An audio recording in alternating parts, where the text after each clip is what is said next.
कामावरून यायला उशीर होतो किंवा कमी वेळेमध्ये आपल्याला काहीतरी पटकनी पोट भरायचं बनवायचं असतं. हॉस्टेलच्या मुलामुलींसाठी सुद्धा ही रेसिपी अगदी कमी वेळेत पण घरच्यासारखी बनवून तयार होते. तर आज आपण साधा वरण भात कसा बनवायचा अगदी 15 मिनिटामध्ये ते बघणार आहे. 1 वाटी मी इथे तुरीची डाळ घेतलेली, स्वच्छ चोळून धुवून घ्यायची. शिजवतानाच आपल्याला त्यामध्ये हळद, हिंग, तेल, मीठ आपल्याला यामध्येच घालून घ्यायचं आणि अगदी 7 ते 8 शिट्ट्या होईपर्यंत तुरीची डाळ एकदम मऊसूद होईपर्यंत आपल्याला ती इथे शिजवून घ्यायची. साधं वरण बनवताना शक्यतो डाळ चांगली शिजवून घ्यायची, म्हणजे तिचा चांगला गरगोट होतो आणि खायला मात्र ती भाताबरोबर खूप छान लागते. कुकरमध्ये डाळीचा डब्बा इथे आपण ठेवून घेतलेला आहे आणि तुरीची डाळ असल्यामुळे तिला शिजवायला वेळ लागतो, म्हणून आपल्याला जास्त शिट्ट्या घेऊन ती इथे शिजून घ्यायची. तर डाळ इथे आपण शिजायला लावलेली आहे. डाळ शिजून झाली की त्याच कुकरमध्ये आणि त्याच डब्यामध्ये आपल्याला काय करायचं आहे, भात लावून घ्यायचा. आता साध्या वरणाबरोबर जर तुम्ही इंद्रायणी तांदळाचा भात लावला ना तर तो खूप छान लागतो. 1 वाटी तांदूळ घेतलेले आहे आणि तांदूळ स्वच्छ धुवून घ्यायचं. जेव्हा आपण साधा वरण भात बनवतो तेव्हा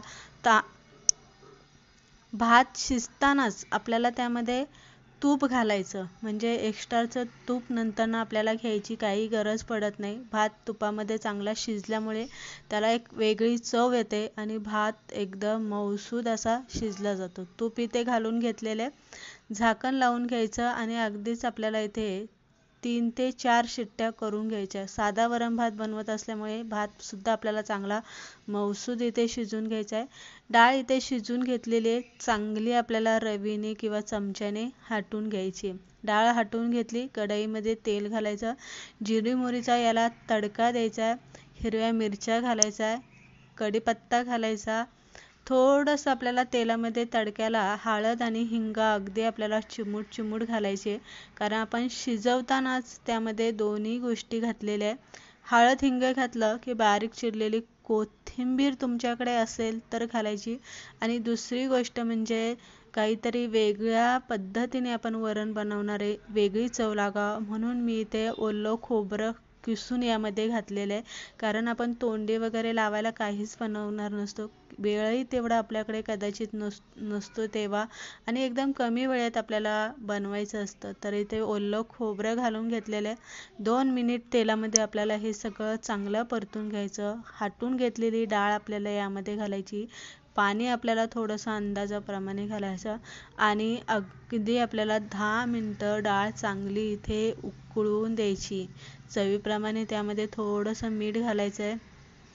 अधनं-मधनं इथे डाळ हलवून घ्यायची. अशा पद्धतीने अगदी 15 मिनिटामध्ये साधा वरण भात महाराष्ट्रीयन पद्धतीने बनवून होतो. काही वेळ लागत नाही. हॉस्टेलच्या मुलामुलींसाठी सुद्धा एकदम सोप्या पद्धतीने मी ही रेसिपी आजची दाखवलेली आहे.